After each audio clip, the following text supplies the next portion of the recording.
റൂമിൽ നിന്നുള്ള വൈകുന്നേരത്തെ വ്യൂ ഉണ്ടെക്കണോ മരുബാങ്ക് കൊടുത്തിട്ടുള്ള സമയമാണ് അത് കണ്ടോ ബാക്കൊക്കെ നോക്കി നോക്കി.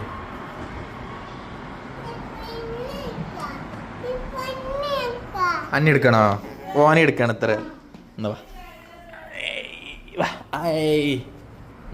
ഇതാ മുന്നിൽ തന്നെ കുറച്ച് ഷോപ്പുകളും കാര്യങ്ങളൊക്കെ ഉണ്ട് കേട്ടോ. പിന്നെതാ ഇതിങ്ങനെതാ വണ്ടികളൊക്കെ പോകുന്ന കാഴ്ച ഇങ്ങനെ കാണാം. പിന്നെതാ ആകാശം ഇപ്പോൾ മരുഭാഗം കൊടുത്തല്ലേ നല്ല ഭംഗിയില്. അതുകൊണ്ട് എങ്ങനെയുണ്ട് ദാനിയോ? ദാനിയോ എങ്ങനെയുണ്ട്? അടിപൊളിയാണ്. എന്താ ഇങ്ങനെ നോക്കുമ്പോഴുള്ളൊരു കാഴ്ചതാ. മുന്നിൽ തന്നെ പിന്നെ ഷോപ്പുകളൊക്കെ ഉണ്ട്. ഒരു ചെറിയ സൂപ്പർ അവിടെ ഒരു സൂപ്പർ മാർക്കറ്റ് ഉണ്ട്. അതേപോലെ ഒരു ടൈലർ കട ഉണ്ട്. അതേപോലെ ഡ്രസ്സൊക്കെ ഇസ്തിരി ഇടുന്ന